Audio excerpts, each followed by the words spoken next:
Good evening, everyone. Got to get everyone's attention. All right. Good evening. And on behalf of the Yuba-Sutter Farm Bureau, welcome to our candidate forum. My name is Brian Greathouse, Yuba-Sutter Farm Bureau President. On behalf of the board members and the staff, we're working on it. We welcome everyone here tonight. I want to thank members and non-members who have joined us tonight. Tonight is a forum intended to give our members and the broader community an opportunity, you might want to turn it down, to hear directly from the candidates about issues affecting agriculture, rural communities, businesses, and people who live and work in our region. We appreciate the candidates who have trusted us with this event. Now I'd like to turn the event over to our moderator, Gary Sack, and our timekeeper tonight is Mr. Rajiv David.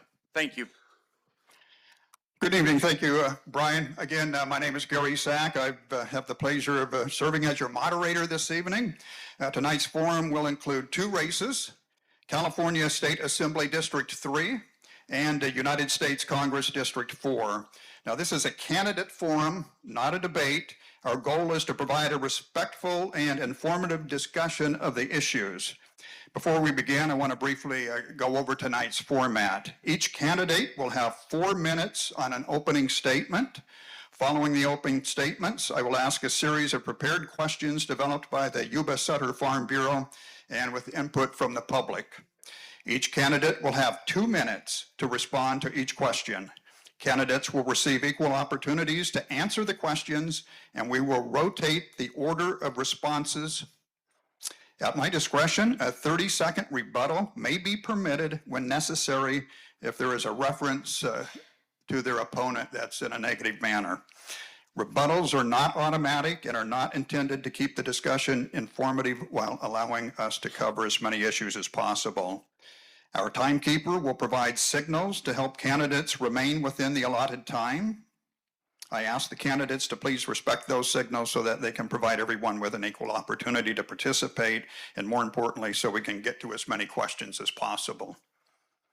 We also want to hear from the community. Audience members may and are submitting questions using cards provided. Questions will be reviewed and they're being given to me. Because of our limited time, we will not be able to answer every question that's submitted. Questions may also be combined or edited for clarity to avoid duplication. There will be no open microphone questions this evening, and we ask the submitted questions focus on issues, policies relevant to the office to avoid personal attacks, campaign rhetoric, or statements intended primarily to support or oppose a candidate. Please remember that respectful participation allows everyone to get the most out of tonight's forum. And for the audience, one, please silence your cell phones if you would. Two, I ask that you be polite and respectful. You will be admonished if there's disruptive behavior, and please refrain from excessive excitement or disruptions. If it happens repeatedly, you could be removed from the forum. So I look forward to positive discussion and ideas and thoughts to inform the audience about the candidates' viewpoints. We will begin tonight with the candidates for California State Assembly District 3. Joining us are Belza and Jamie Johansson. Thank you both for being here.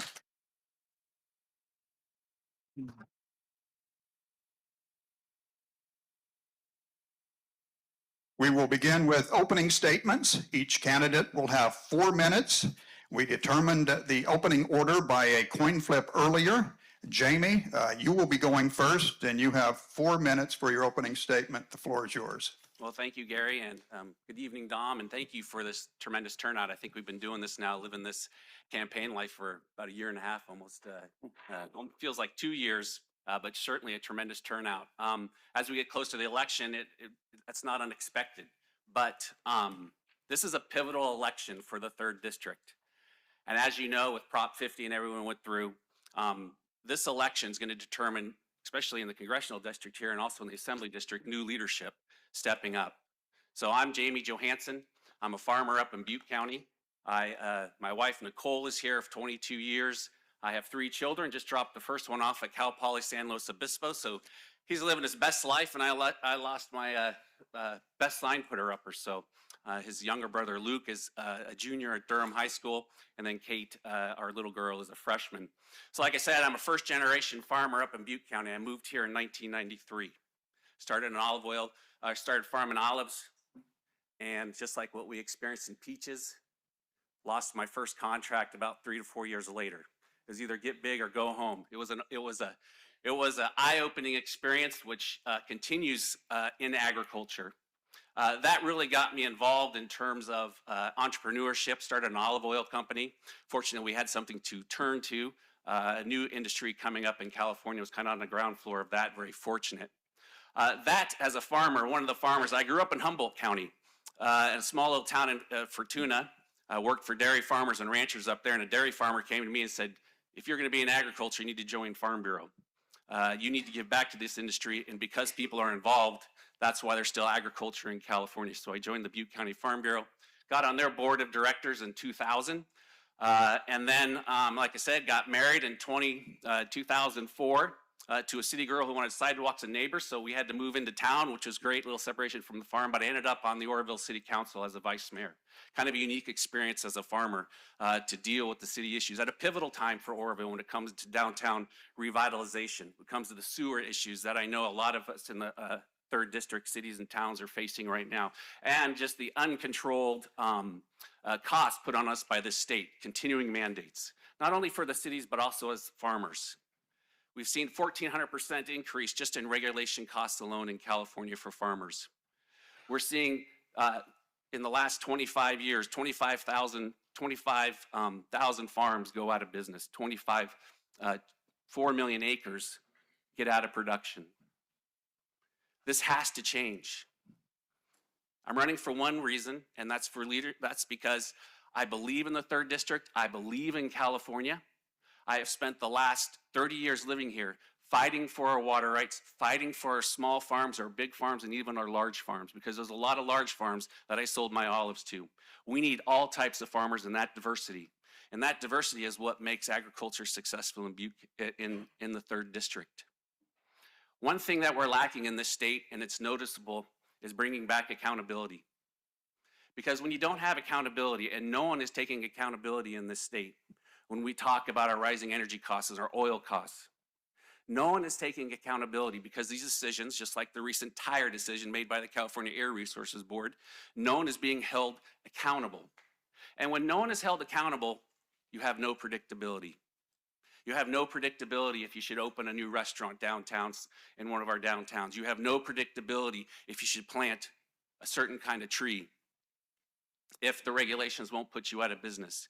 You have no predictability on what your kids will be taught in school, let alone who your daughter will play against on a court or in a volleyball court. With that, I'm running not based on promises, but running on what I have done for the last 30 years for the 3rd District. Thank you. Don Belza, the floor is yours. Well, thank you, Gary and Jamie. Welcome. Good to see you. Thank you, Yuba-Sutter Farm Bureau, for hosting this forum. It's wonderful to be here and to be with everybody today. I want to thank you to friends and family that are here, especially my wife, Julia. It's been quite a journey for us, not just this last year and a half, but for almost 2.5 years. I'll tell you a little bit about my family, background, upbringing, etc. We've been in the Yuba-Sutter area for 4 generations. Great-grandfather came over here as a sheep herder and ran sheep up in the Sutter Buttes. If you see my signs, we've got the Buttes on the sign, and that's a big reason for it. We transitioned out of the sheep and into rice in the 1970s. My dad's here today, and he helped spearhead that. And I grew up riding shotgun in the semi-truck with my uncle, taking loads to High and Dry Warehouse out in Sutter. And so I know North State agriculture. I've lived it my entire life. I do farm and commercial real estate now, and that's my primary vocation, but I'm still very involved in our family farm ground and still very involved in it. I started out in community service about 15 years ago and started volunteering just simply to make a difference. And I always call it the curse of being a good volunteer. You get asked to do more and more and more. And I found myself on the Marysville City Council, and then now have been passionate about running for this seat because I'm passionate about Northern California. I'm passionate about our communities, passionate about who we are and what we stand for, because this really is one of the best parts of the entire state. I've been all over the state, I've been all over the country, and there's nowhere better, in my opinion, than Northern California and the Sacramento Valley.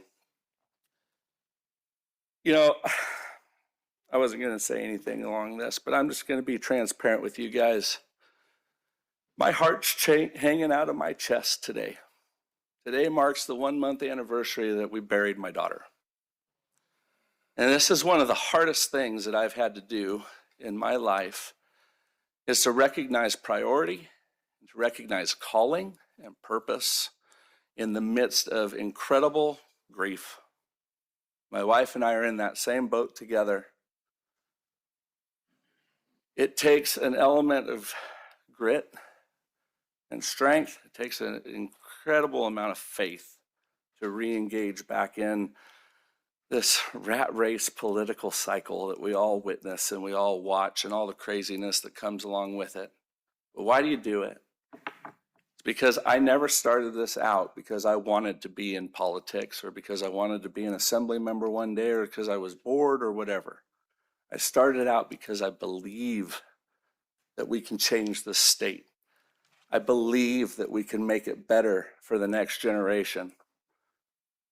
I've got 3 other kids, and I'm 110% fighting for their future. And I'm fighting for your kids and your grandkids' future too. I have to live and own the decisions that are made for the next, hopefully, 12 years as your assemblyman in Sacramento. And I am absolutely 110% committed to find that grit and to represent you in the same way that I'm having to push my own personal issues to the side. And trust me, I'm not negating the grief there, but I'm moving beyond that. And I'm going to represent this district with that same type of passion, that same type of commitment, and that same type of courage to go down to Sacramento and actually be a difference maker in this race. So I thank you again for being here, and I thank you for the opportunity to speak to everybody today. Thank you. We will now move into our prepared questions. For each question, candidates will have 2 minutes to respond. We will alternate which candidate answers first. Jamie Johansson, you will get the first question for you. What are your priorities for ensuring a reliable water supply for California so that it is managed in a way that supports food production for California farmers and ranchers who help feed the world? And I'll add on, preserves our rights up here in the north. When you have 2 out of 3 Angelinos who depend on water coming north of the Delta, you better believe that you're in a tenuous situation to preserve our water rights in the North State, when it only takes 50% plus 1 of the legislature to change all our lives permanently. The priority there is more surface water, and to talk about accountability. And I also didn't mention that I served as president of the California Farm Bureau, 8 years as the first and second vice president, and then 6 years as the president. I worked with the Governor Brown, to put Prop 1 on, to pass Prop 1, which would create more water storage for us, specifically sites. And it was supposed to be concrete. It wasn't going to be drained like the Water Resources Control Board tried to do with just little projects around the state and get rid of the money. But it was Sites Reservoir. That was also coming in conjunction with the bill that he signed, unfortunately, in 2015, which was the State Groundwater Act. And people forget that the solution for groundwater, which we have a big issue up in Tehama, we have a big issue in Butte, and over in Glenn County trying to deal with this, the solution for our groundwater, sustainable groundwater management, is more surface water, and making sure that our farmers and our cities and our water rights holders up in the north have access to their water. We forget that it was only 2023 that we were coming out of another epic drought, particularly for our rice farmers. Over $500 million lost in that drought from economic activity. We could have avoided that drought and that pain that our rice farmers down here in Yuba and Sutter County and Butte County and Glenn County felt. If we had built Sites Reservoir, we would have avoided that whole drought situation. It's holding people accountable for promises made and holding people accountable who continue to drag their feet when God gives us droughts. Water shortages are our fault. Thank you. Dom, the same question to you. Yeah, there's a couple different things that I'll say to this. And the first thing I want to say is that in the 1960s, our state built the State Water Project. At the time, we had 16 million people living in California. We were farming roughly 4 million acres of irrigated ground, and we didn't have any of the environmental policies that we deal with now in our river systems and our streams. Since then, our population has gone to 40 million people. It's estimated we're farming around 8 million acres of irrigated ground, and we have an exuberant amount of environmental policy and fish environmentalism, et cetera, but we've not increased our storage capacity one iota or even paid attention to our infrastructure. Sites Reservoir is absolutely 110% vital in regards to Sigma, but also in regards to, secured water for our farmers, right? I mean, it's imperative, but there's an issue with sites that we don't talk about very much, and that's CEQA. That's the frivolous lawsuits and the environmental lawsuits, and bringing CEQA reform so that we can actually get water infrastructure built into the future is crucial. We've got to continue to look at more opportunities to build out water capacity. We're blessed in Yuba County. We've got the Yuba County Water Agency, and we didn't take any state or federal funding when we built that infrastructure. And I'm very familiar and intimate with the agency. I sit on the South Yuba Water District Board.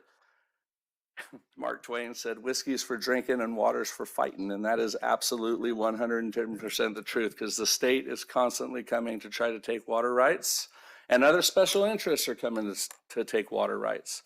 And so my commitment is to stand up for the farmer. My commitment is to stand up for the region.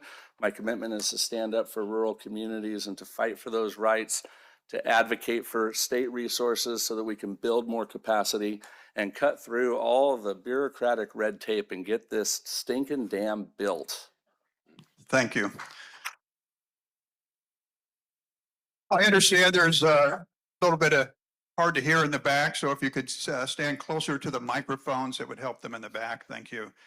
Dom, since you're up, we're going to give the second question to you first. Regulatory costs are a huge problem for California agriculture. A recent study from Cal Poly San Luis Obispo found that the regulatory costs for a Salinas Valley lettuce producer surged by more than 1,300% in less than 20 years. What would you do to improve coordination among agencies to reduce regulatory costs? Yeah, it's out of control. I mean, it goes without being said. California is absolutely out of control, especially when you have unelected bureaucrats that are making decisions, just like the tire issue everybody's been seeing that's coming down the line.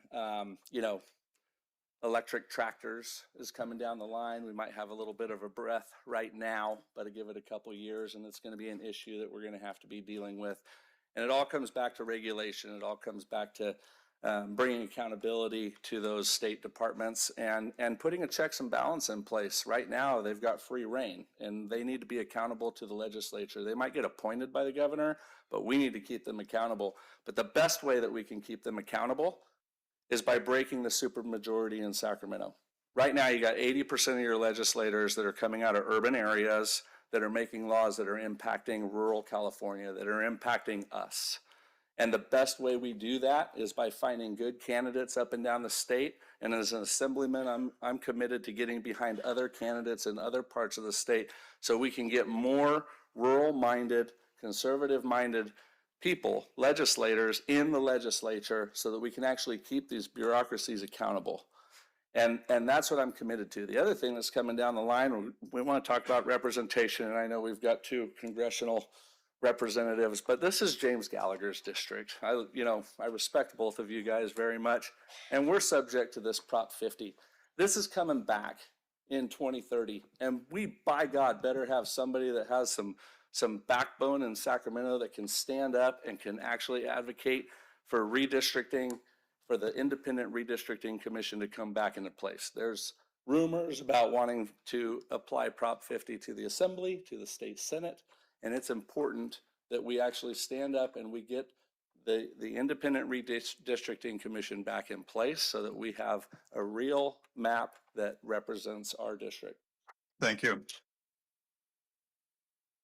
Jamie, the same question to you. Yeah, the first thing we need to advocate for now, with bureaucracies that aren't held accountable, is that the legislature needs to step up and be more vocal, and if not, and if anything, run more bills.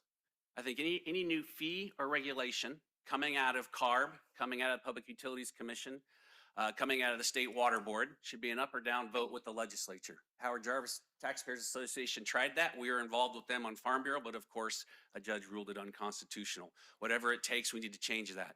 In 2017, they are proposing to take 60% of more of our water that we use here in the North State and simply send it to the ocean. The chair of the State Water Resources Control Board. You had Governor Brown and you had Governor-elect Newsom tell her to slow down because our water districts, our farmers, our communities said, let us come up with voluntary agreements. That's what we constantly do up here, is try to come up with solutions voluntarily. She said no, charge forward, going to take 60% of the water. We rallied. I went to the Capitol, tried to write legislation that would overturn that. And the legislature wanted nothing to do with it because they said it's a lost cause. Plus, there's nothing we can really do about it. But when your constituents are the ones that are going to be hurt, as an assembly member, I will never say there's nothing I can do about it. You have to keep fighting. The Governor Newsom would end up removing her. They would go forward with the voluntary agreements because we held them accountable. And just today, the State Water Resource Control Board is releasing that study, and we need to watch what it's going to be because the last Department of Water Resources director had said there will be winners or losers. We have to constantly monitor this bureaucracy and push back. And you need a legislature who will join in doing that and not just say, well, there's nothing I can do. They're appointed by the governors. We need someone down there who will fight, push back, and hold them accountable for what they're costing our communities. Thank you so much. Jamie, you're first on the next question. You would be part of a small minority if you were elected to the California Assembly. How would you work with the supermajority party to solve problems? This is a two-part question. How would you work with them? And the second part is, give us an example of where you worked with people who had a vastly different viewpoint to solve a problem. Did you understand both of those? Yeah. Yeah, that's the reality of it, right? We have 80 assembly districts in California, 18, maybe we can flip, or 19 of us that are Republicans that are going to be districts, maybe we can get to 20. You have to reach across the aisle. And just the reality for getting anything done. I mean, if a Republican gets any bill passed, signed by the governor, it takes more Democrat votes than it takes Republicans to get it done. That's just a simple matter of fact, but you're sending us down there to get stuff done. And with that, you have to build those relationships, and that's the importance of this election. I have developed those relationships over the years in Farm Bureau, over the years of being on a city council, working with the legislature on a small little thing called the park that was blue lined out of a budget, having to go and work with them. I have those relationships on day one because the first thing they're going to want to know is that you're serious, that you're just not going to blow them up so that you build your own brand. But then you also have to know, and having been president of the California Farm Bureau and traveled to just about every county except maybe Alpine, you have to know that their constituents also need what your constituents needs, and that is predictability, lower rates. They also need their water. They also need their food. You have to find that common ground. And so the second part of your question, and I'm getting 2 questions in only 2 minutes, right? Or is it 2 questions, 4 minutes? But second part of that is, where did we do that? Well, there was proposed that they were going to raise a fertilizer mill tax. And if you're a farmer, you know what the nitrate situation was in California. California Farm Bureau was the only one who said, we're not signing on to raising our fertilizer mill tax, because the minute we do that, we'd be admitting that we're poisoning our communities, and we're not. When it comes to nitrates in groundwater and that, it's a legacy problem that we have to deal with as a state as a whole. It would have cost us $50 million. We got the governor to put that in the budget and not charge tax farmers. We got the legislature to give the okay. You can work across the aisle and you can get stuff done for your constituents and for your district. Thank because you. I've done it. Thank you. Don Belza, the same question. Yeah, I mean, we are the super majority. We're down 19 to 60 right now, I think, if they have a full deck. And it's just the reality that you have to be able to build relationships even with people that you don't agree with. I mean, that's the way it is. I've been doing that for 20 years in my career, working with people, representing property owners, representing buyers, and negotiating from a fiduciary obligation. I understand very deeply what that is because I do it every day. And it's important that you build relationships with people on the other side so that you can actually get things done. You can actually get things accomplished and you can work with one another, and that's a reality. But you also have to know where the line is. And you also have to have the fortitude to be able to stand up for what you know is right for your district and for what you know is right morally. And you have to be able to toe the line on that. You also have to be able to negotiate. That is part of politics. I know that's a bad thing people don't want to hear, but that is a reality. You have to be able to negotiate on behalf of your district. You know, I was the honorary chairman for Prop 36, and we campaigned very diligently on Prop 36 to bring public safety reform to California. That was a bipartisan effort. I worked with people on the other side of the aisle in order to get that accomplished, and it passed by almost 70% in the state of California. The first thing you need to do down in Sacramento is have the support and loyalty of your own party. And I'm proud to say that I have 17 out of those 19 assembly members' endorsements, including the past leader, Heath Flora, and the current leader, Ali Macedo. Those relationships are pivotal, and they're being established right now to be able to hit the ground running in January. Then you focus on building the relationships on the other side of the aisle and identifying who you can work with that has common interests you do. That's the plan.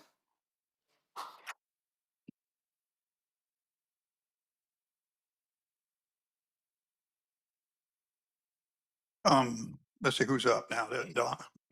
Energy affordability and reliability are enormously important to agriculture in California. What can you do in the legislature to reduce the cost of energy while ensuring its continued reliability? Well, the first thing that needs to happen on this front, and it's an uphill battle to do this, but the Public Utility Commission needs to be put in check. It needs to be held accountable and not just rubber stamp rate increases every day of the week is what it feels like. But that's the first step in trying to slow down our energy costs. The other thing that we need to continue to focus on and bring back is solar credits. If you're a farm or if you're in processing or anything along those lines, you need to be able to put solar in place and be able to get credits, whether it's tax credits or whatever that looks like. And I'm committed to discovering that and bringing that back to our rural, agriculture.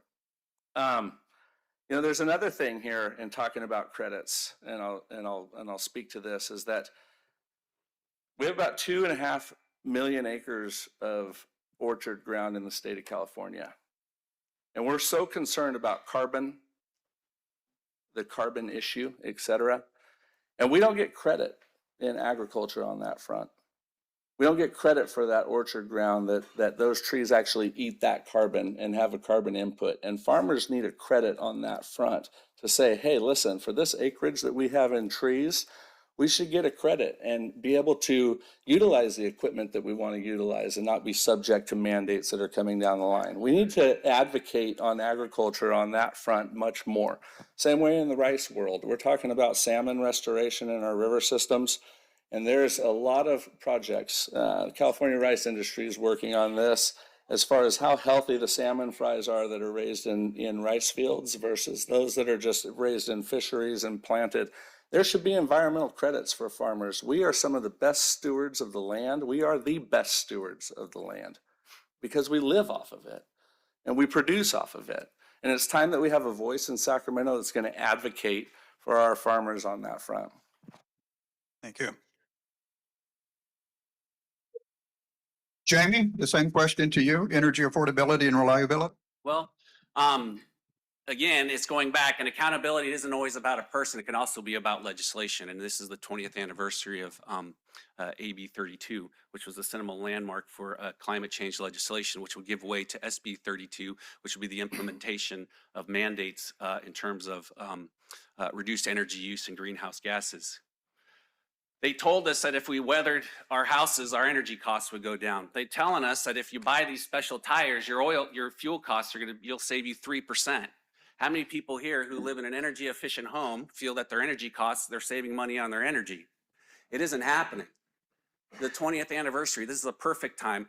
And one of our predecessors, Assemblyman Dan Logue, a good friend, tried that with AB 23.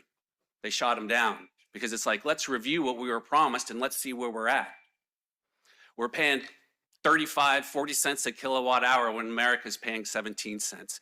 It's no wonder that when we talk about costs and energy being one of the biggest primary ones, that a family of 3 to live in California takes about $140,000 to live and meet your expenses in California, counting your childcare, counting your energy needs, counting your housing. That's about $30,000 more than the rest of America right now, an average family of 3. What could you do with $30,000 if all we did was bring California back to being average? $30,000, there's a college tuition, there's your health care plan. This needs to be brought up, and we were fed a lot of promises, and they were lies. And we need to hold them accountable. But here's the little thing. When we talk about energy costs, we talk about fuel. Do you think they care if fuel costs come down? Do you think they really care when they're going to when they want to ban combustible engines? Thank goodness for President Trump for putting a stop to that temporarily. When they want to ban cars in 2035?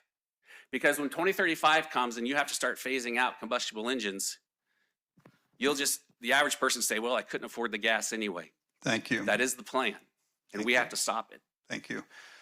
We have a question from the audience now. It relates similar to what you've been talking about. PG&E rates have roughly doubled, and pumping water is now one of the biggest line items on the farm. Why should we trust you over your opponent to take on PG&E to lower the cost? So I guess Yeah, you would be up. So, and this is the first thing that has to happen, and PG&E needs to get back in the energy production business. They've been very vocal that they're out of energy production business. They're in the energy transmission business. And that's where your rates are coming in terms of undergrounding lines, and they're getting out of producing energy. These are mandates that are coming that they have to be equipped to right away. First thing, all hydropower is green energy. It goes into the clean energy portfolio. They do it in Washington, and our politics aren't too far off here in California. That would make a big change in terms of putting value back into hydropower, back into producing energy instead of tearing down the dams like they're planning on in Potter Valley, like we've seen up in Klamath. If they do that on the Feather River, there's gonna be real problems with our cold water fisheries that farmers up there have helped recover. We have to hold PG&E accountable, and most importantly, California needs to go back to being energy independent. Just look at in the oil gasoline industry. In the 1990s, we produced 60% of our oil here in California. The rest we got from Alaska. Now 60% of our oil comes from the Amazon rainforest in Brazil. Yet we have a governor who can go to Brazil and talk about how they've held strong on clean energy initiatives. But yet we depend on them for our oil.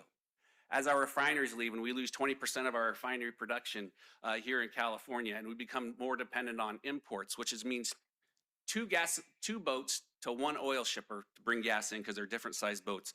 Boats that have to come from South Korea, boats that have to come from Southeast Asia to bring us our fuel. Who are buying their fuel where? Buying their oil where?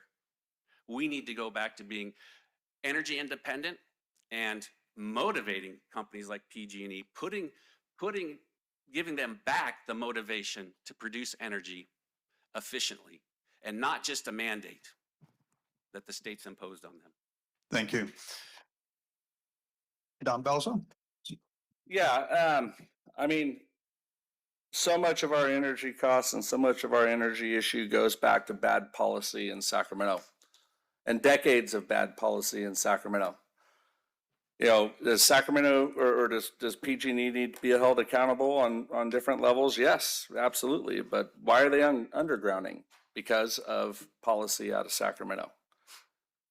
I've been told that in the undergrounding process, when you go through a granite cap, it could cost anywhere from $3.5 million to $5 million per mile to underground. You go to other states and you see 100-yard clearing on both sides of a major transition line with minimal fire consequences, right? And so much of that goes back to policy that comes out of Sacramento. And that's what we actually have the ability to have influence on as an assembly member. As an individual assembly member, 1 out of 80, you can tell PG&E what to do all you want. They're not going to listen to you. The reality is you need to build those relationships that I'm talking about, and you need to figure out ways in order to find relief on bad policy and prove that what has been put in place for the last 20 years isn't working, and we need to change it. We need to back off on that, and we need to let companies run efficiently rather than try to mandate how they're supposed to run efficiently.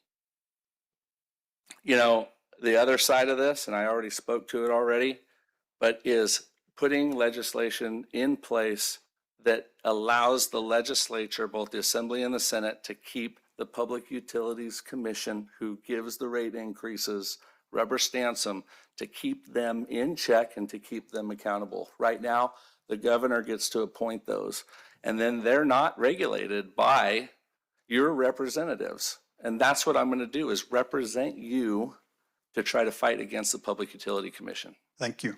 Thank you very much. And Don, this next one goes to you.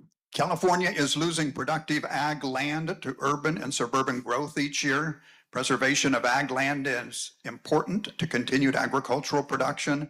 What can we do to preserve ag land? Yeah, it breaks my heart when I see it in my industry. I see family farms go down all the time. And the bottom line is that the cost to produce, the cost to farm, doesn't support multiple generations anymore. And it's difficult. And it's heartbreaking. That's what we grew up with here, is family farms.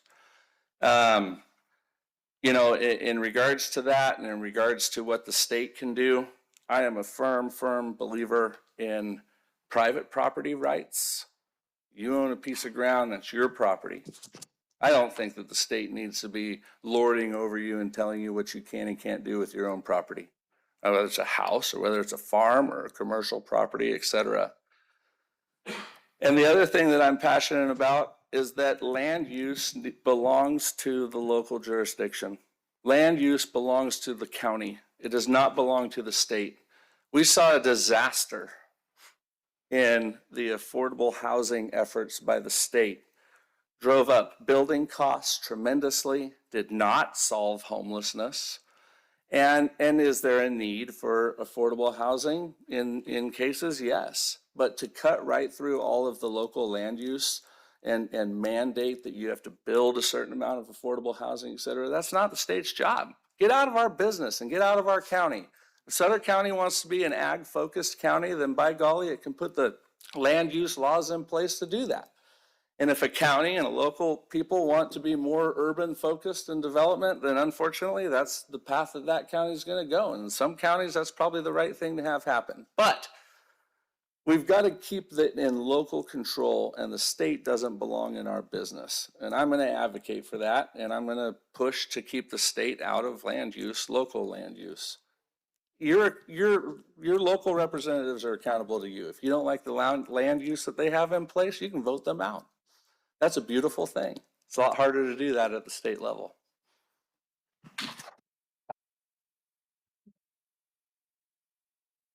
Did you answer that question, Jamie? No. Okay. No. You go ahead, All Janie. The floor is yours. You know, the greatest responsibility you have if you're on the city council or you're a county supervisor is the greatest responsibility you have is land use planning. And that's the holy grail for local land use agencies. And it's the number one thing that the state wants to grab. I mentioned SB 32, that was the start of it. That was to determine how you built, where you built, what kind of transportation you made available. And the state is all too good at sweetening the pot with extra funds for a bike trail and then telling you, here, you can fix your sewer system, but you can put a bike trail, here's a grant, you know, you can put over it, which that wasn't your intent. So now you just drove up the cost. But that's the holy grail, is to hang on to the community deciding what our land looks like. First thing I will do is fight to reinstate the Williamson Act so that our counties go back to getting reimbursed. Because one of the things I hated on the city council when you're doing the general plan was highest and best use. And highest and best use, it always feels like it's an immediate fix or immediate money grab. And agriculture, as we know, is a long-term endeavor. The 4 or 5 generations, even for the first generation, the 20 years investing in your trees, 25 years to get out of your trees.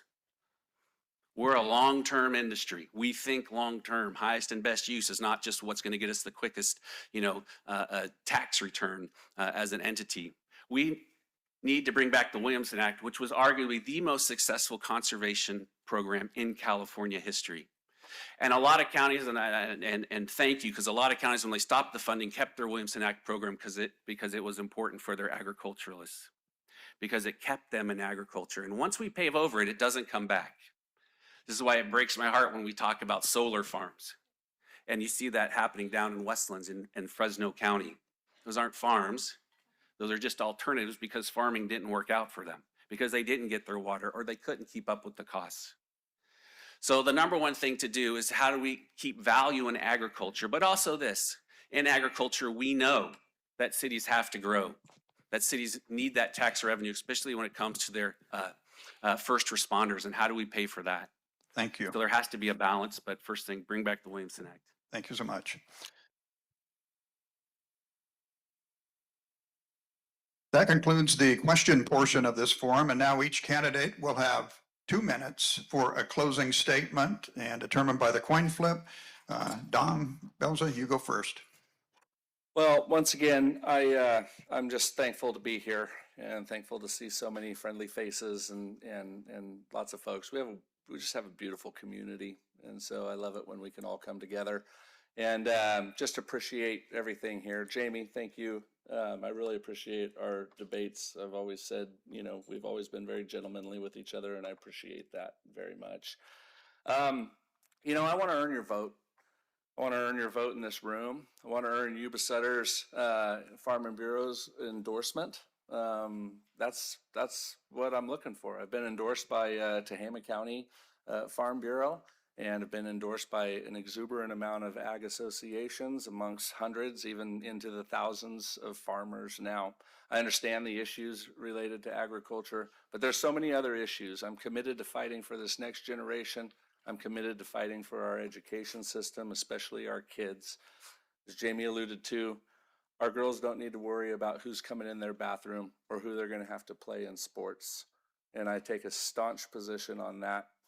I'm also committed to trying to bring tax reform to our sales tax system. Sutter County's looking at a sales tax, and unfortunately, because of how dollars work in this state, they have to deal with it. But right now we pay 7.25% sales tax. Only 1% of that 7.25% stays in the local community to pay for firemen, to pay for police, to pay for public safety, et cetera, our roads, our streets. We need to keep 3% or 4% of that local sales tax, and we need to keep those dollars local. And if we bring that type of reform in California, we don't have to do 1% tax measures. We don't have to increase taxes. We don't have to do that. It's about fiscal responsibility, and it's about keeping local dollars local. I'm committed to bringing real change. I'm not in this for a fun ride or to just hit a button in Sacramento and cast a vote. If I can't bring real change, then what are we doing here? So thank you, everybody. Appreciate you.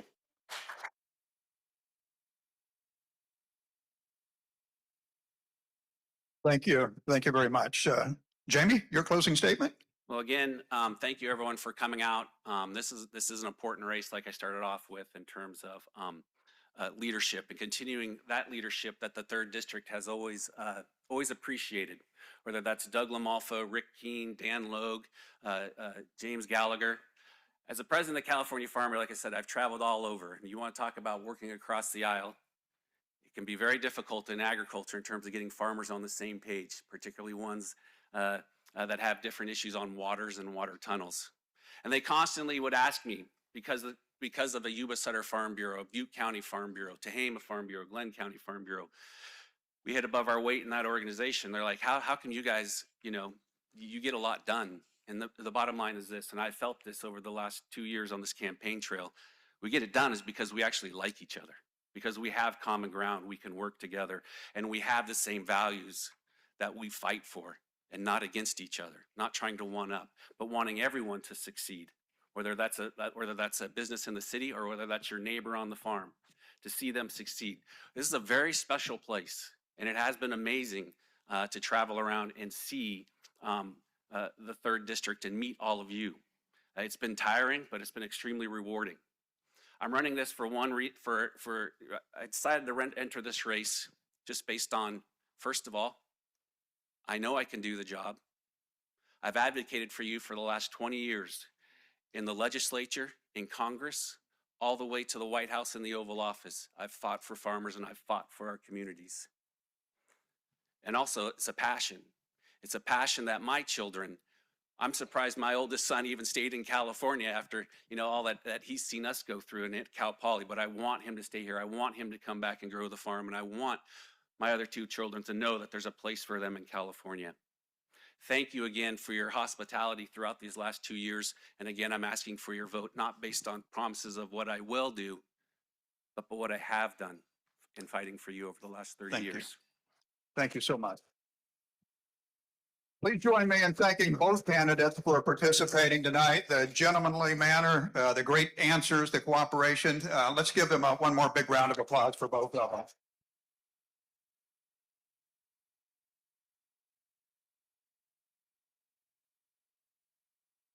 We will now transition. There will be a short, very short break so we can transition into the second part of this evening's discussion. That's going to be the U.S. Congress District 4.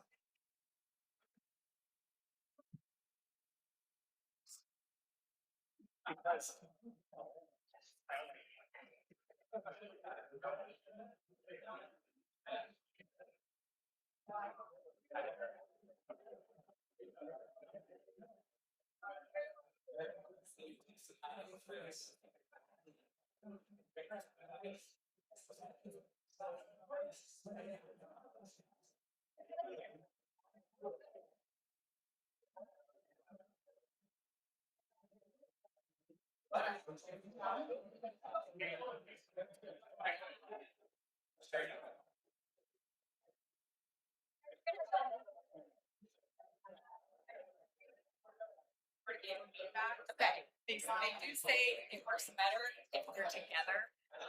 We'll try to get them both together.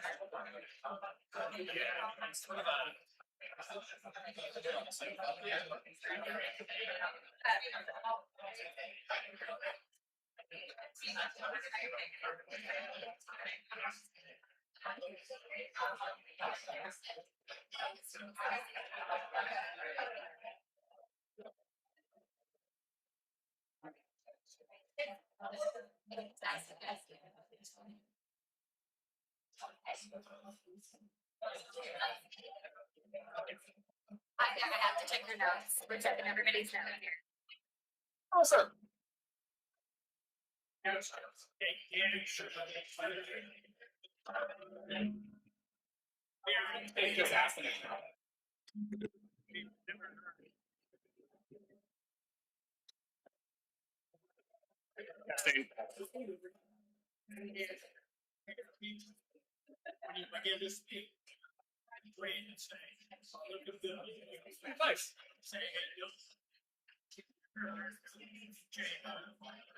Thank you. Appreciate that. I mean, what's good being here? No one can hear what we gotta say, right? We did all this work. The last mile is important. Yeah.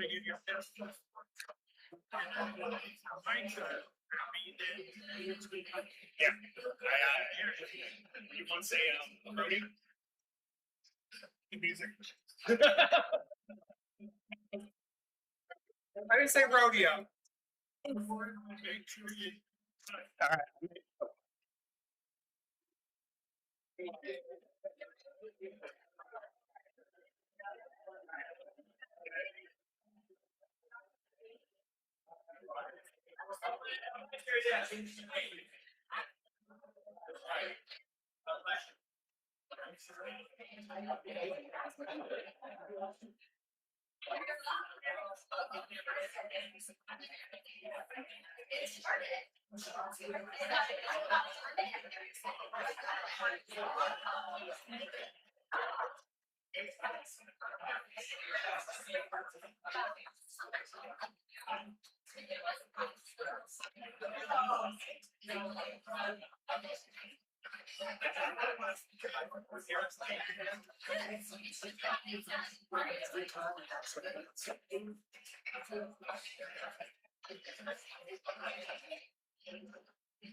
Okay, ladies and gentlemen, if you could get to your seats, we can transition into the second part of the program.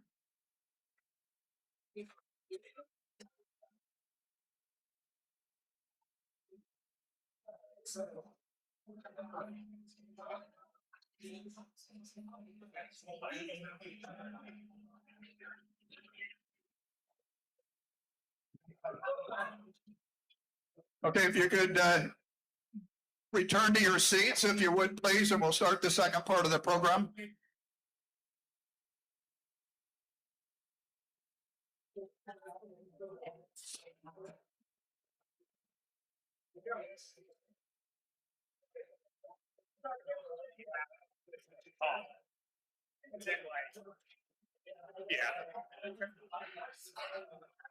Hard to hear the people. Stay close to the mic.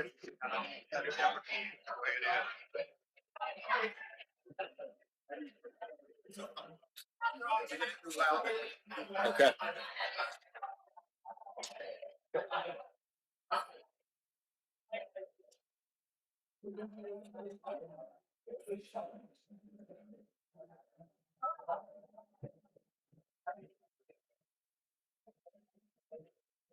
All right, if we could return to our seats and lower the volume, please, we can start with the program.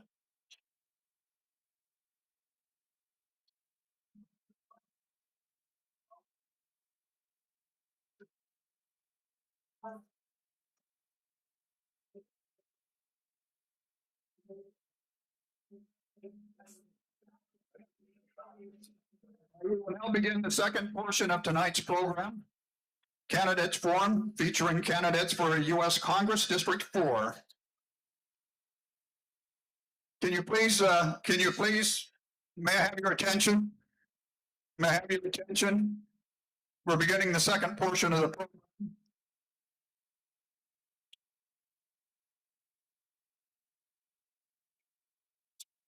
Joining us tonight are Eric Jones and Congressman Mike Thompson. Thank you for your participation here this evening. Thank you. Thank you very much. As a reminder, each candidate will have 4 minutes for an opening statement, followed by prepared questions and audience submitted questions. Candidates will have 2 minutes to answer each of those questions.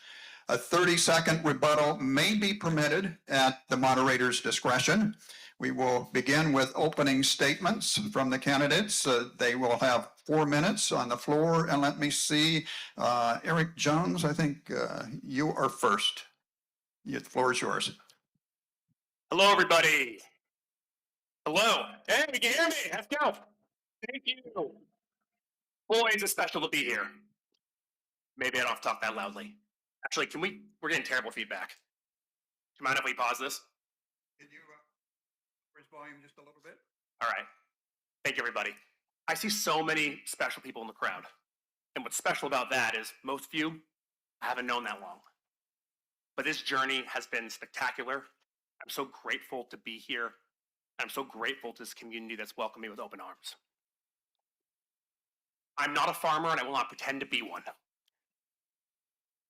I was raised by a farmer, a disabled veteran who had a very difficult life.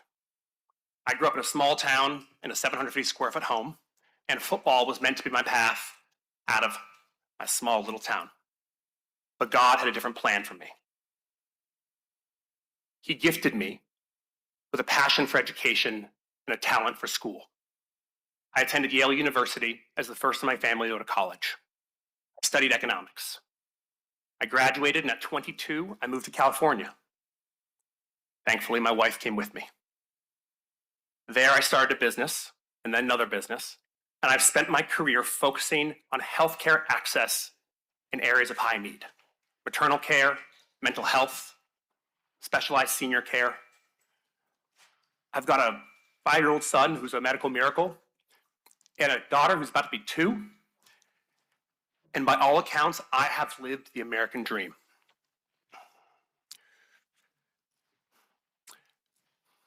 And I want that dream to be available to every young person in this country. I used to believe that my party stood for the American dream. But I do not believe that any longer. Congressman Thompson and I have taken very different paths to get here. He recently had an event and invited his colleague, Speaker Pelosi, a dear friend, as well as Minnesota Governor Tim Walz. Pelosi, Walz, Newsom. That is the Democratic establishment. They've all endorsed, rightfully, my opponent. I used to believe I shared values with these leaders, but now I know that I do not.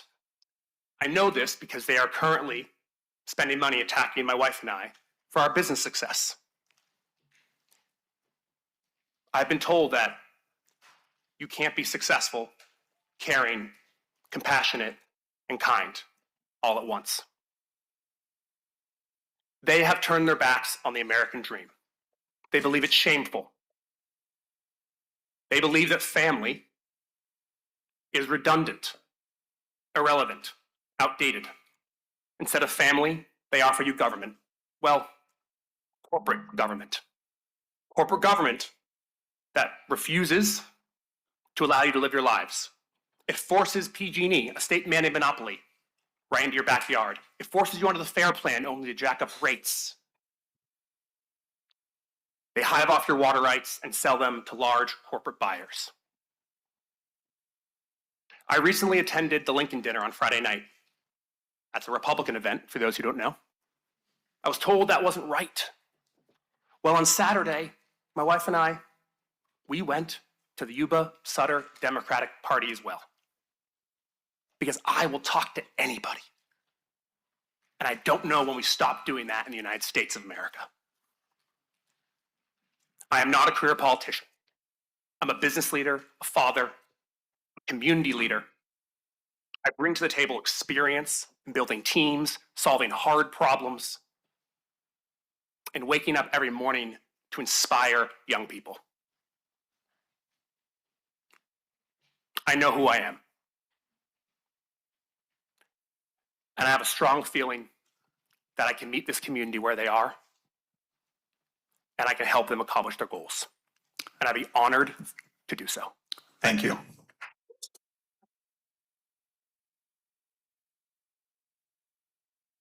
Congressman, please reduce your applause. Congressman Thompson, you now have your 4-minute opening statement. Thank you very much, and thank you to the Farm Bureau for hosting this event today, and thank you all for being here. Agriculture is so incredibly important to our district. In our new district, it's $5 billion a year in product that is sold, agricultural product. That's why agriculture is a top priority of mine. I was born, I grew up, and I still live in our district. I've always been involved in agriculture. As a kid, I was in FFA. I picked prunes, walnuts, grapes, worked on a hog ranch, a cattle ranch, and bucked hay. And today, after I got back from Vietnam, I went to work in agriculture in my home county. I was the maintenance supervisor for the Behringer Winery. And today I farm. I have grapes, I have olives, and I have hay.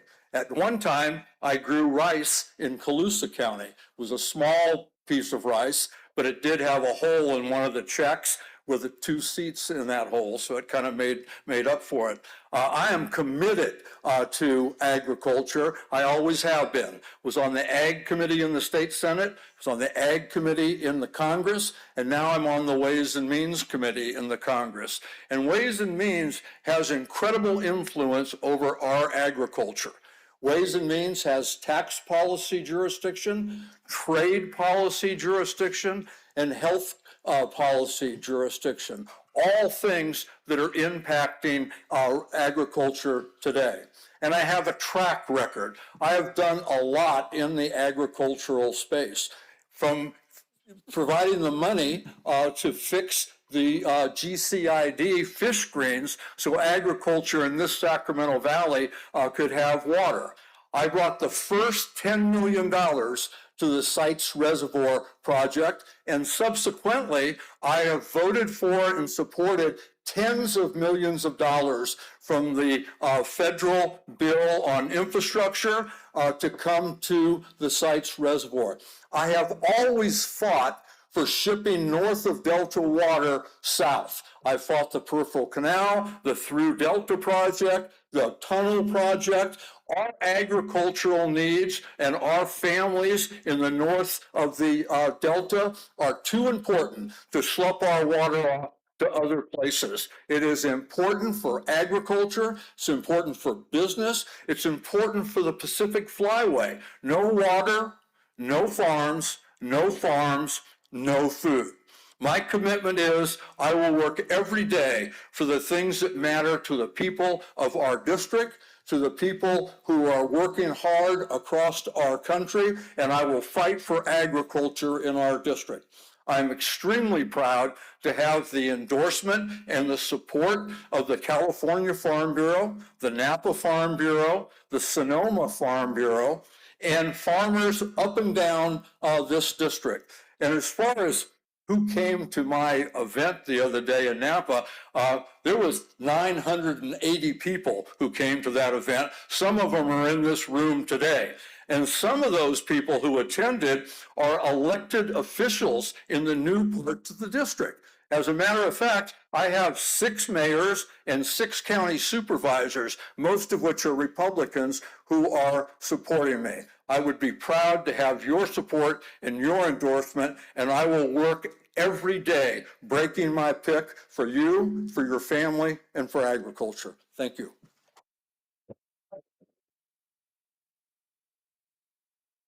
Thank you very much. We will now begin with our prepared questions.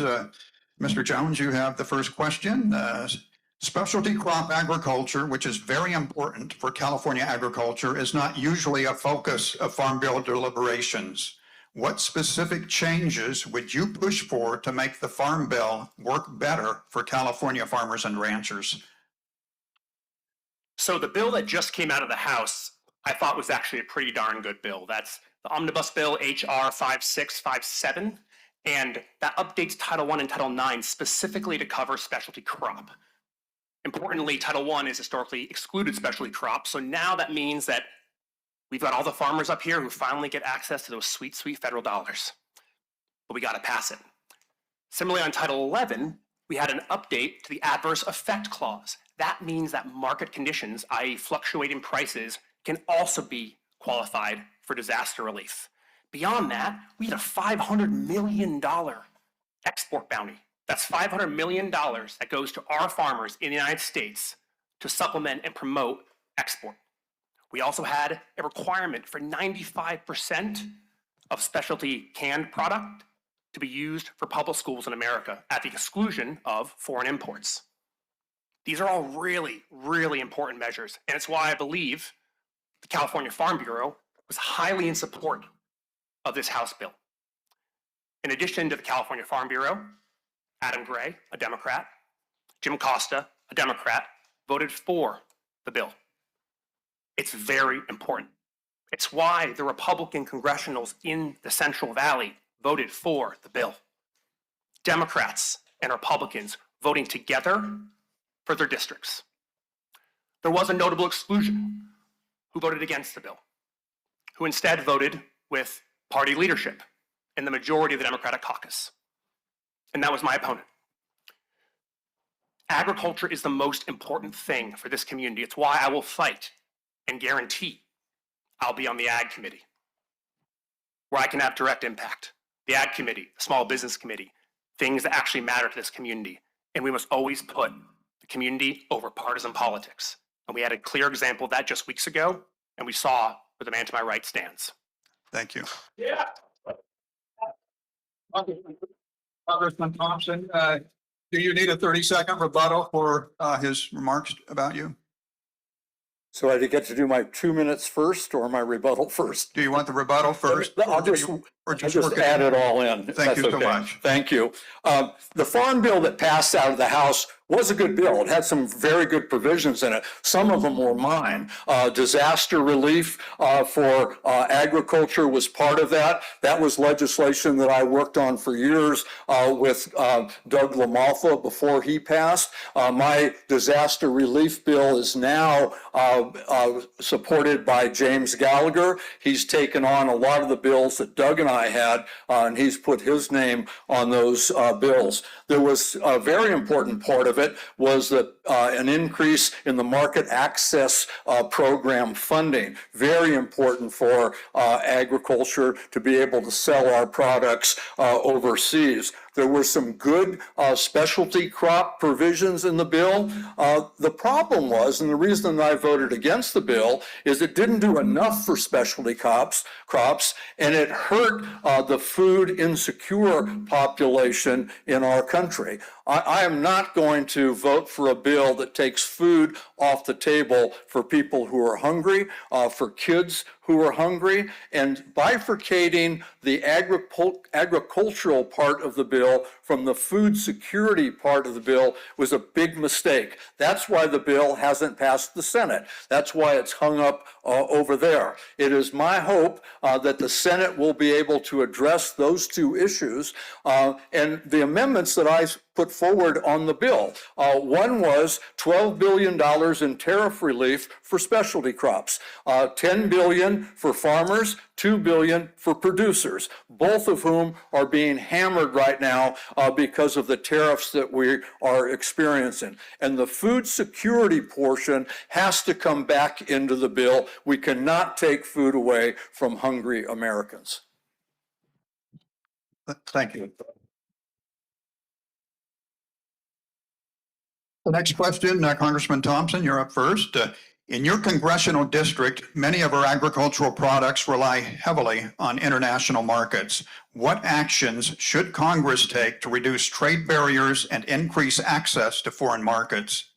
Thank you. The first thing Congress should do is take back our power to impose tariffs. It should not be vested in any president of the United States. It's something that Congress should have control over.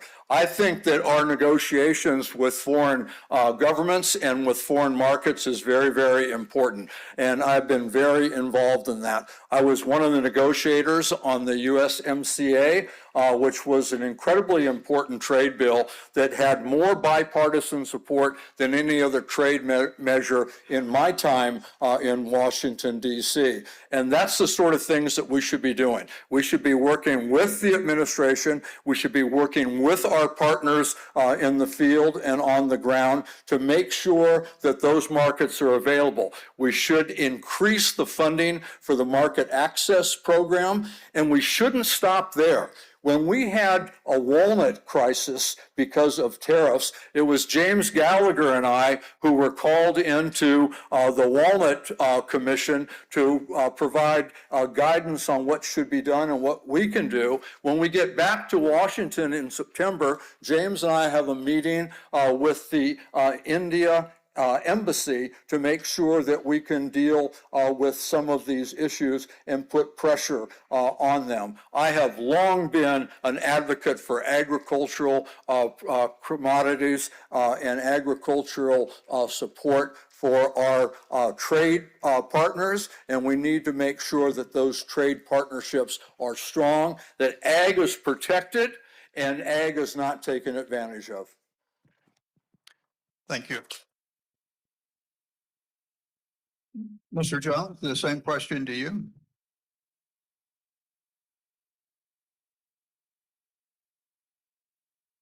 I want to say that SNAP benefits are very important to me.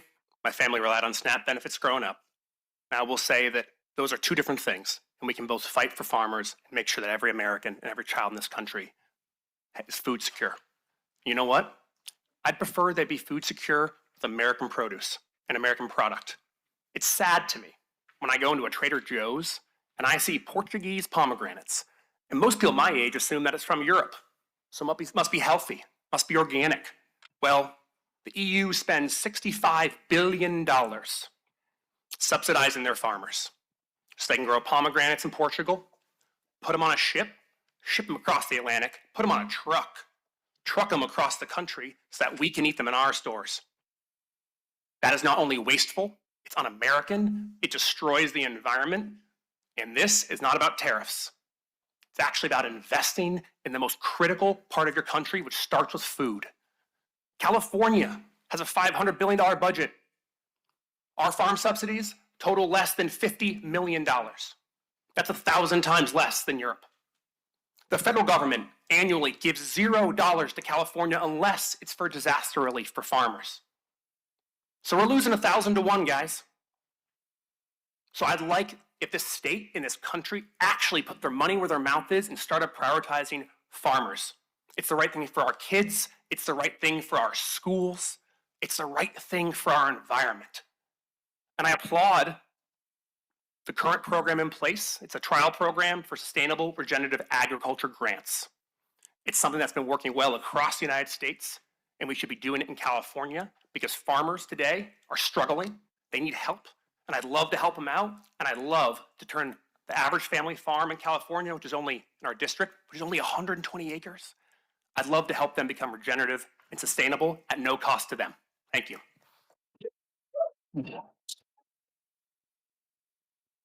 The next question goes to Mr. Jones first. Washington has not addressed meaningful immigration reform since 1986, but industries like agriculture suffer from chronic labor shortages. What changes would you support in immigration to provide agricultural employers with access to a reliable and legal workforce? Our agriculture workforce is extremely important, not only to this district and this state, but to the United States of America. And I support people who put in a hard day's work, who pay taxes, who come here for the right reasons to contribute. And I've talked to farm workers. Last Thanksgiving, I delivered about 200 turkeys to farm workers up in Gridley. The conditions weren't great. Many of these folks were on H-2A programs, H-2A visas. I think that's a wonderful program, but it needs to be updated. It needs to be expanded dramatically. It needs to be extended such that employers aren't the only ones providing housing. These should be visas given per industry, per season, at the state level, so that you can come to this country knowing that you can always return home to contribute and pay taxes, but not tied to a single employer. You're lending your hand to our great nation, and we should value you for that. So simply put, the H-2A program, it's a good program, needs to be expanded. It should be uncapped, honestly, at this point. And for folks who are here, who have been law-abiding citizens, the first place I'd go is to offer them an H-2A visa. Beyond that, I believe we need a secure border. Secure, like every nation on earth. I also believe we need a compassionate immigration policy and reform. We all know the difference between right and wrong. We feel it in our hearts. We know who the bad guys are, and we know who the good guys are. And I'm all for going after the bad guys. And I'm all for protecting the good guys. It's necessary, and I'm sick and tired of the political football played by both sides of the aisle who have shown zero interest in addressing this issue head on. They'd rather make it a I win, you lose. And meanwhile, real people suffer. So let's get to work.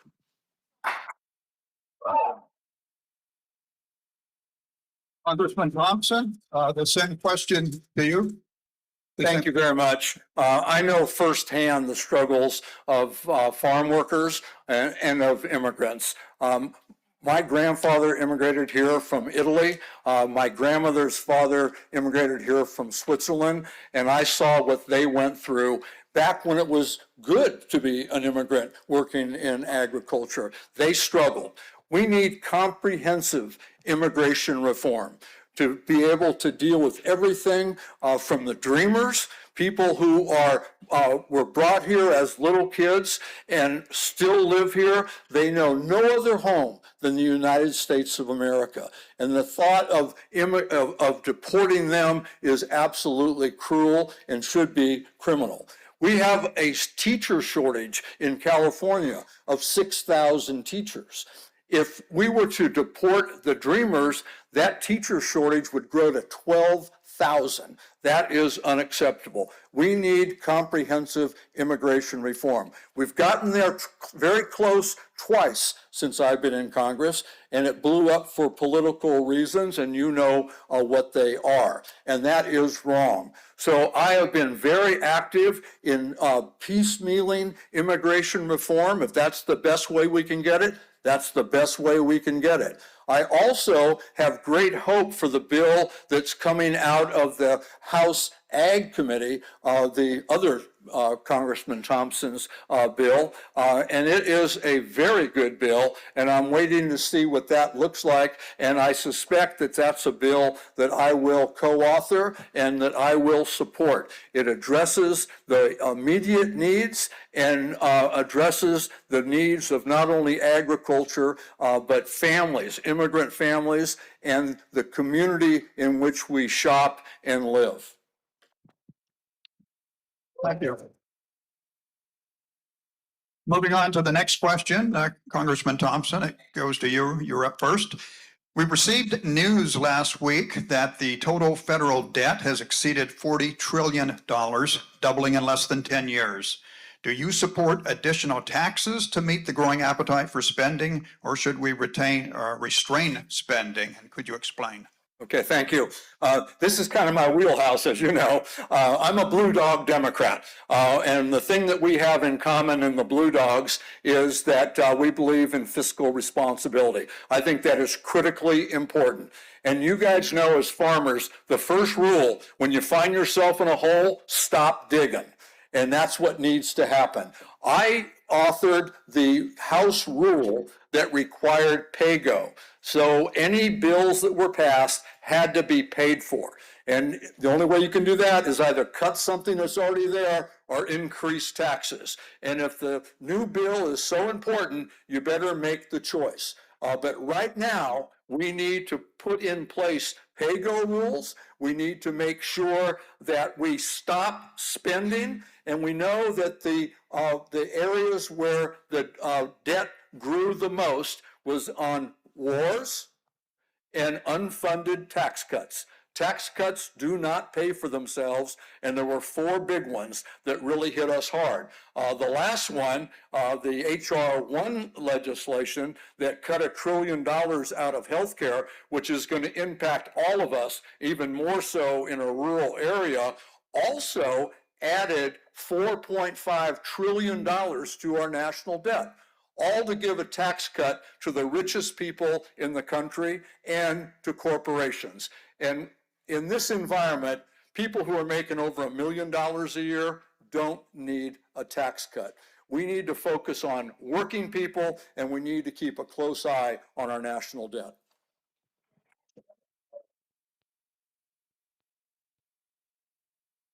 Rick Jones, you're up. Respectfully, I've seen politicians try to balance a budget my entire life. Maybe they should try to find a business person to do it for them. That 40 trillion debt referenced, I think 38 trillion of that was added during Congressman Thompson's purview. And to be clear, it's not on him. It's on everybody. But it's also not, because it's mostly on me and my generation and our kids. 40 trillion, guys. I am lucky to be endorsed by the endorsed Republican from the primary. His name is Ray Reilly. He endorsed me for this reason. That's why I have the debt clock on my website. We built a relationship because we were both invited to a debate in the primary. Actually, every candidate was invited to the debate at UC Davis. I showed up, and all the Republicans showed up. And now I have a relationship with all those Republicans because they're good people. And frankly, I had a lot to learn from Ray Reilly. He's got a lot to teach me about water. He's got a lot to teach me about how to debate. He's a good man. And the Congressman Thompson's campaign has been slandering him simply for giving me an endorsement, which again, came purely out of collegiality and shared learnings. We do need a plan. We have a $7 trillion budget and a $2 trillion deficit. To run through the math, that's $1 trillion in interest payments, $1 trillion on defense, $2.5 trillion on healthcare, 1.6 for Social Security, and the rest, about $900 million, goes to everything else. To balance the budget, we need to do two things. One, we need to enforce our corporate tax code. The S&P 500, America's largest corporations, pay a weighted average tax of 12%. If we simply enforced our corporate tax code, that would be $600 billion. If we simply enforced our personal tax code, that'd be another $600 billion. So I'll start with 1.2 trillion. That gets us 60% of the way there to balance in the $2 trillion deficit. Thank you. Thank you.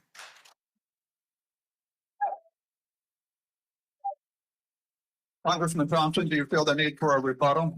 I do. Thank you for that. I think it's important that we use the tax code to deal with these issues.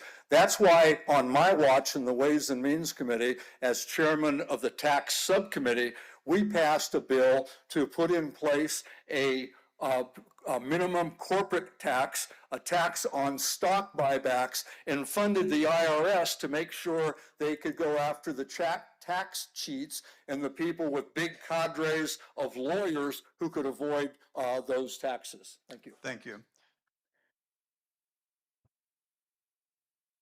I'm going to turn now to a question from the audience. I'll see if I can paraphrase. It has concerns with data centers. It says, with the massive press regarding data centers across the country, there is concern about the incredible use of water and its effect on drought-prone areas, and data is showing excessive noise and light pollution as well. Essentially, what is your position on data centers? Congressman Thompson, let's go to you. A couple things. One, I think there needs to be proper oversight. There needs to be proper guardrails. And as Dom said, it needs to be left up to the local people as to what they want in their communities. And the data center craze has a possibility and a potential for displacing agriculture, using all of our water, and generating very few jobs. So we need to be very, very careful with this. And I think that we need to really pump the brakes on this overzealous effort to roll out data centers in all of our communities. It is up to the people of Sutter County, Yuba County, Placer County, Colusa County, Lake counties, Yolo County, Napa, and Sonoma County, and every other county in the state. This is our area. These are our homes. We're not going to allow these areas to be adulterated so a bunch of millionaires and billionaires can make a few extra bucks. Thank you. Mr. Jones? Let me make a simple statement. No more data centers in California. Moratorium on data centers. First, we could use some much needed water infrastructure, the right infrastructure that serves this community. First, we could use an update to our electrical grid. First, we could use a state assembly and legislature that actually holds PG&E accountable. First, we could make sure we have a way to put a data center in a place that's 106 degrees in the summer. It doesn't work for a whole variety of reasons. Now, as it comes to the rest of the United States, I agree that local control needs to be prioritized. But furthermore, we have to make sure the environmental impact of these data centers is regulated. The very best data centers use 2 households of water a year. It's a closed system. The very worst, 50,000 households of water a year. I believe in energy independence for the United States of America, and I'd highly prefer we get there through renewable energy. Well, with data centers, we have an amazing opportunity to build incremental energy capacity. Every data center, on-site generation with modern battery technology powered by solar, wind, and alternative renewable energy. That's a mandate. That's feasible. They got plenty of money. There's plenty of profit in the system, trust me. But you need people in Congress who actually know what these things are. If you don't know the difference between a hamburger and a GPU, you should not be in the room for these conversations. And that's not anyone's job here to know.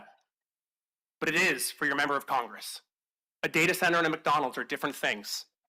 And I only say this because I've seen absolutely abysmal, horrid, irresponsible statements from senior members of Congress in both parties being flippant about their need to understand the technology that will determine the future of our planet, our country, and our kids' lives. And we've gone into this on depth on our website. We have 21 white papers. I recommend you read the one called How to Save Our Kids from Technology. Thank you. Thank you very much.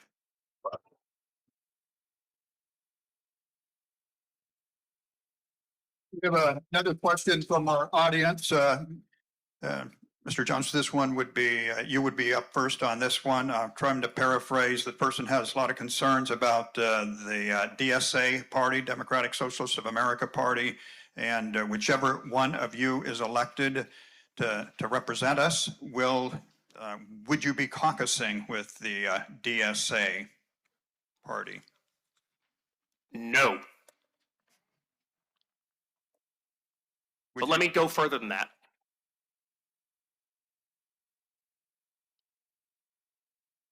The Democratic Party has been highly exclusionary to young voices of all types. And that's why we are where we are. Rather than incorporating sensible pieces of the DSA platform, they've spent a decade and a half saying, no, you're not allowed at the table. Doesn't matter how talented you are, who you represent, whether you are not getting a seat at the table. That's called ostracization. I'm sure many folks in this room feel it when they think about Sacramento. And what does it do? It doesn't bring you together. It pushes you away. We need a Democratic Party that exists not just on the far left, but on a full spectrum of politics that incorporates everybody. I have a very simple personal belief on what our political system in America should stand for. Civil liberty for every American as defined by the Constitution, and economic opportunity for every American as defined by the American dream. So if you're coming to me with a policy idea, the first thing I'm going to ask is, does it help us protect or enrich or strengthen one of those two things? It's pretty simple. I'm not sure either party today in America stands for those two things and those two things alone. I'm not sure they stand for anything at all. And that's the state of our political system today in Sacramento and in DC. We all know it's not working.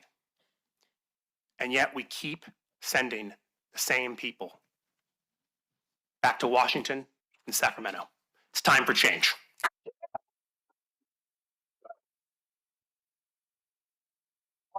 Thompson, please refrain your applause, please, so we can move on to the questions. Thank you. Congressman Thompson. Thank you very much. As I stated earlier, I'm a blue dog Democrat. Not only am I not going to be caucusing with DSA members, I don't think they're going to want to caucus with me. I'm a moderate. I work across party lines, and I get things accomplished. And I think that is very, very important. I believe strongly in our democracy. I believe strongly in the United States of America. I put on a uniform, I went to war, and I was wounded in combat because I believe in the United States of America, and I share the values of all others who believe likewise. So the idea that we would somehow blow up the different parties, we can work to change them, we can work to fix them. What we really need to do is work to get people to work together. That's how we get things done. Every piece of legislation, every program that has been successful, and every program that has been sustainable is a program that was supported in a bipartisan way. This idea that one party gets in and does a bunch of things, the next party gets in and does away with them, that benefits no one. We need to make the American people's lives easier. We need to make opportunities more abundant, and we need to make sure that everyone has a level playing field and a shot at an opportunity that we all had when we were growing up. So now I'm a moderate. I'm a blue dog. I will continue to work across the party lines to get things done.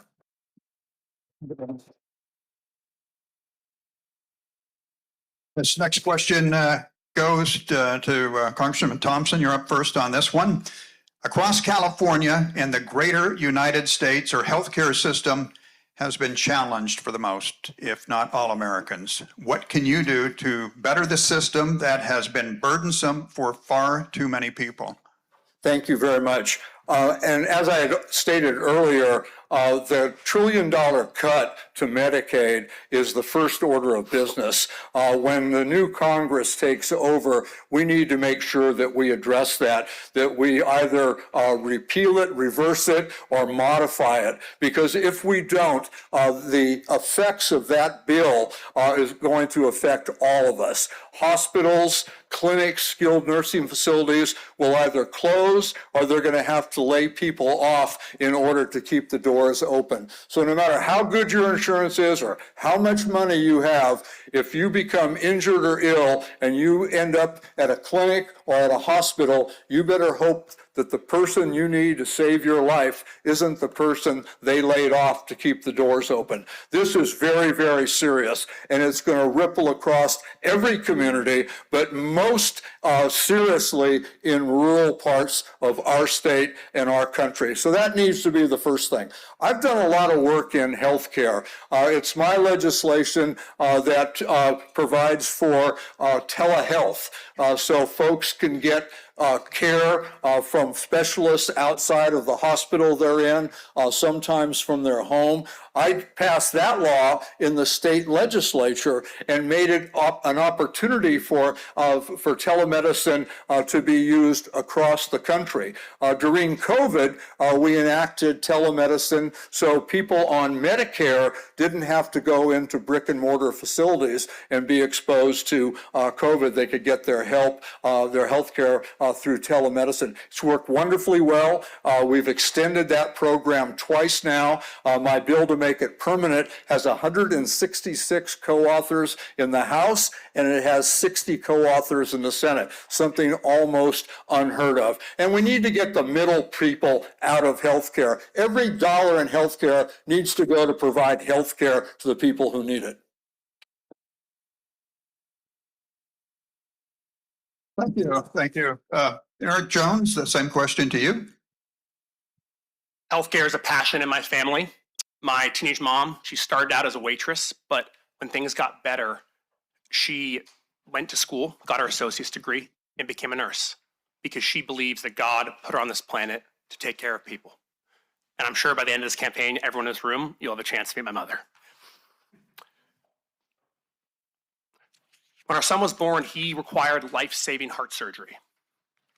The magic and miracle of UCSF and wonderful doctors and surgeons delivered that for us. When we walked out of the hospital, months later, the first bill we received was $1.5 million. We worked it down to a reasonable sum, but that number we ended up paying would have been crushing to any American family.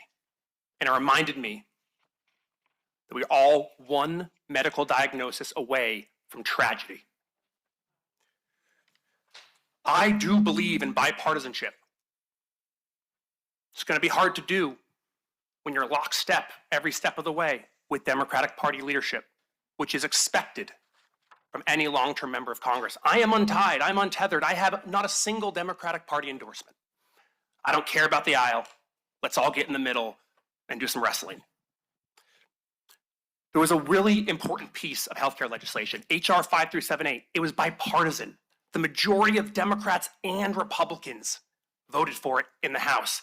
It was during the Biden administration. It was called the Lower Costs, More Transparency Act.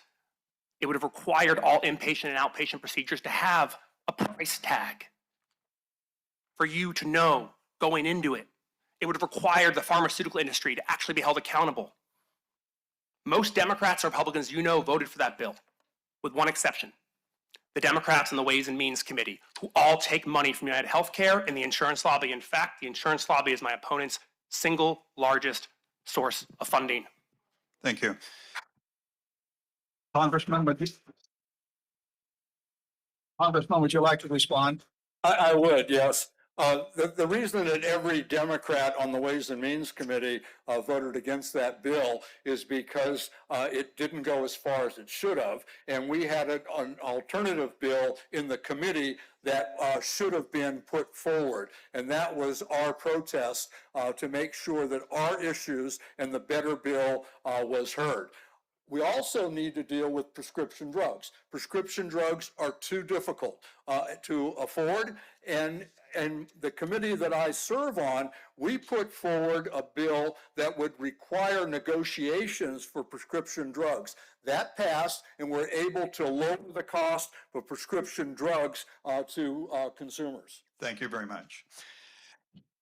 We are now nearing the end of tonight's forum. Each candidate will have 2 minutes for a final closing statement. Congressman Thompson, you will go first. Well, thank you very much. Again, thank you to the Farm Bureau. Thank you to all of you. It is so exciting to see the passion in this room and the fact that you would come out because you care about our country and you care where our country is going.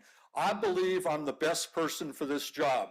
I'm field tested, I'm battle tested, I have the best committee assignment on Capitol Hill, so I can deliver for our district. Our district changes, 47% new area in our district. We need someone who can hit the ground running. All of you know how closely I worked with Doug LaMalfa. We worked to bring $500 million back to fire victims.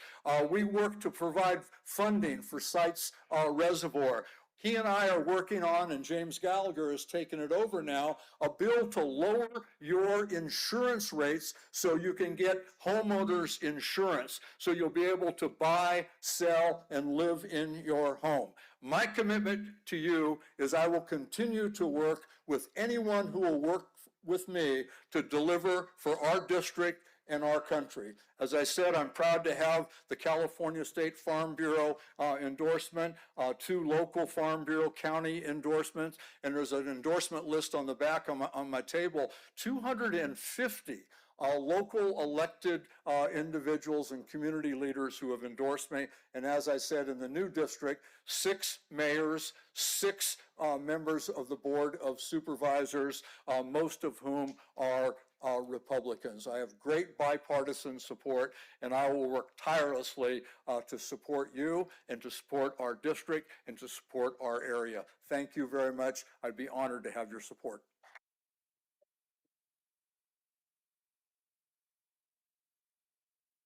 Thank you very much. Eric Jones, your final statement. I said at the outset that it was special to be here. It's a gift. It's a blessing. Congressman LaMalfa is not with us. I was told he had some pretty big boots. I have some half decently sized shoes myself, and I would be honored to fill his shoes even a little bit. And I've learned through hours of conversation, principally with Congressman Gallagher, what he stood for. And simply put, he did not stand for the direction of the establishment wing of the Democratic Party. Again, a party that I used to believe I shared values with, but a party that long ago lost its focus on representation, on people, on reality, and started focusing on their own unlimited power. Congressman LaMalfa, yeah, I'm sure we could have talked politics, but he came to work to do a job. Since the last redistricting, he brought $19 billion to this district. District 1. Jared Huffman, District 2, over in Marin. He brought back, over that period, $16 billion. Kevin Kiley, District 3, $16 billion. I live in the current District 4. We got $7 billion. These are big numbers, but there is a difference between 19 and 7. And I credit it to Congressman LaMalfa's tireless effort every day on the right committees, on agriculture, on natural resources, on energy and commerce. And that's what I will seek to replicate in Congress. Thank you. I'm honored to be here.